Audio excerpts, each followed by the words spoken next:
Halo semua, selamat datang di podcast saya. Kali ini saya akan membahas tentang buku jurnal saya. Buku yang saya baca pada jurnal ini adalah buku karya Terry Lee, yaitu Bulan. Buku Bulan adalah novel kedua dari serial Bumi, yaitu dibuat oleh Terry Lee. Warna utama dari buku ini adalah warna biru navy, menggambarkan cahaya yang dipantulkan dari bulan. Dalam sampul buku ini terdapat gambar-gambar seperti bunga matahari, hutan, tumbuhan jamur, dan juga pohon-pohon, melambangkan tempat-tempat klan matahari. Buku ini juga memakai sudut pandang pertama. Lalu untuk biografi penulis, yaitu Terry Lee, Darwis atau yang lebih dikenal sebagai Terry Lee dilahirkan di sebuah kota kecil di provinsi Sumatera Selatan, di kota Lahat pada tanggal 21 Mei 1979. Orang tuanya sehari-hari memiliki mata pencarian sebagai petani dengan dikaruniai banyak anak. Dia diketahui merupakan anak ke-6 dari 7 bersaudara. Setelah menyelesaikan kuliahnya, Terry Lee ternyata tidak bekerja di sebuah perusahaan yang memiliki terkaitan dengan dunia sastra atau kepenulisan. Terry Lee awalnya bekerja sebagai seorang akuntan di sebuah perusahaan.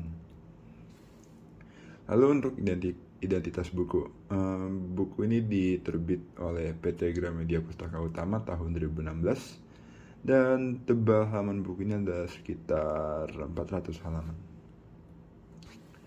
Lalu untuk sinopsisnya, buku Bulan menceritakan tentang 3 anak SMA kelas 1 bernama Raib, Sally, dan Ali yang mempunyai kekuatan supernatural.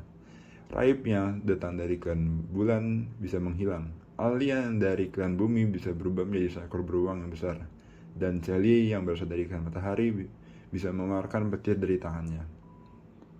Miss Selena, seorang pengintai dari klan Bulan sekaligus guru matematika Raib di sekolah, mengajak mereka untuk pergi ke klan Matahari selama 2 minggu untuk tujuan diplomasi.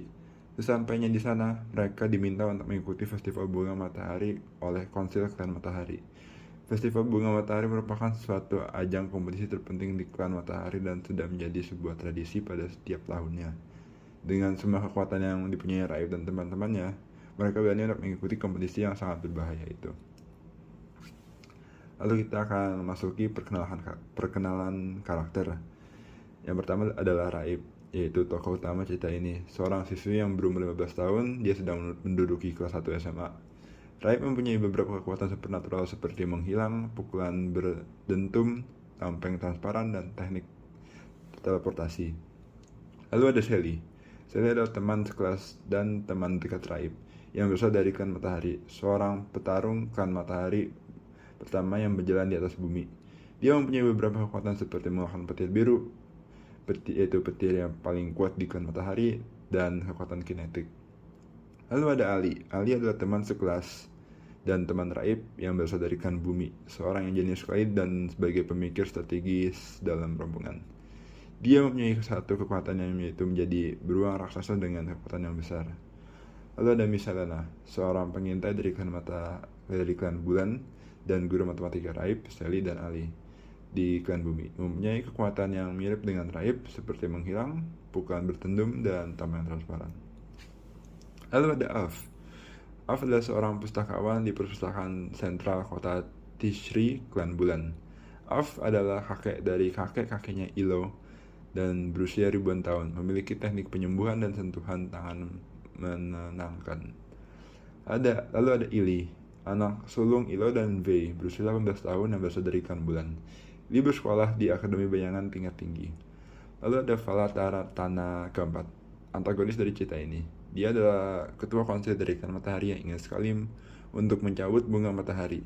Falatara Tanah keempat mempunyai kemampuan petir yang luar biasa dan telekinetik.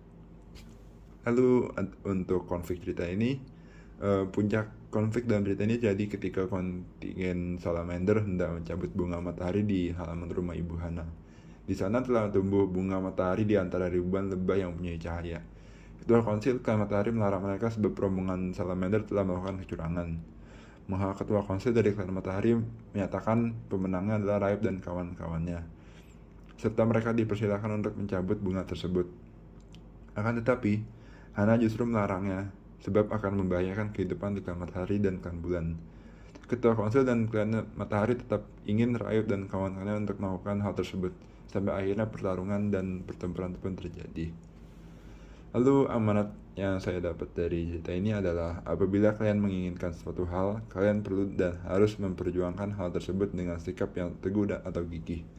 Kemudian saat berada di kondisi apapun, jangan lupa untuk selalu menerapkan sikap kemanusiaan. Lalu untuk komentar saya, dari segi cerita, penulis menyampaikan cerita dalam buku dengan sangat baik dan jelas. Plot dalam buku ini juga sangat menarik dan mudah untuk dibaca dan dimengerti oleh para pembaca. Saya sebagai pembaca merasa bahwa saya juga ikut dalam pertualangan Raib sehingga membuat saya ingin membaca seri buku ini lagi. Lalu untuk tokoh-tokoh dalam cerita ini ditulis dengan dan digambarkan dengan baik oleh penulis. Pada tiap tokoh dan tergambarkan memiliki porsinya masing-masing seperti Ali, Raib, Sally, dan Ili. Mereka mempunyai karakter yang sama kuatnya. Lalu untuk gaya bahasa yang digunakan penulis sangat tepat dan mudah untuk dipahami. Kata-kata yang digunakan penulis dalam cerita ini sangat luas dan beragam. Terdapat juga kosakata yang baru yang saya dapatkan dalam cerita tersebut. Lalu ada 3 hal menarik. Menurut saya, cerita dalam buku Bulan sangat menarik bagi saya. Kita seorang siswi SMA dan teman-temannya yang mempunyai kekuatan supernatural. Lalu mereka menjelajahi dunia paralel yang ada di luar nalar manusia. Lalu untuk tokoh utama dalam cerita ini ditulis dengan baik. Selain itu, karakter utama dari cerita ini adalah seorang remaja, membuat saya bisa mengatakan perasaan saya sendiri dengan perasaan karakter utama tersebut. Lalu ada akhir cerita. Cerita ini ditulis dengan sangat baik, seakan-akan saya masuk ke dalam cerita serta merasakan sensasi berbagai ketegangan yang dialami oleh para karakter. Sehingga saat cerita ini sudah mulai berada di titik akhir, saya bisa merasakan emosi yang terdapat di akhir cerita. Lalu apa yang saya pikir dan rasakan setelah membaca? Setelah membaca buku ini, saya menemukan minat saya dalam literasi, yaitu membaca buku fiksi. Saya merasa bahwa membaca buku fiksi sangatlah menarik dan menghibur. Selain menambahkan wawasan saya dalam kosakata bahasa Indonesia, saya juga terinspirasi untuk mengasah kreativitas saya dengan membaca cerita fiksi sendiri. Lalu salah satu kutipan favorit saya yaitu dari Alf. Dia berkata bahwa kamu tidak membutuhkan kekuatan besar atau senjata-senjata terbaik untuk menemukan bunga matahari yang pertama mekar. Kamu cukup memiliki keberanian, kehormatan, ketulusan, dan yang paling penting, mendengarkan alam liar tersebut. Lalu untuk rekomendasi saya sangat merekomendasi buku ini kepada teman-teman saya yang berada di bangku SMA atau yang sudah remaja. Jika kalian suka dengan karya Terry Lee, maka buku Bulan sangat direkomendasikan untuk dibaca. Sebelum membaca buku Bulan, bacalah buku Bumi terlebih dahulu, karena Bumi adalah buku pertama dan Bulan adalah buku kedua dari seri Bumi. Sekian dari saya, terima kasih telah mendengarkan podcast ini.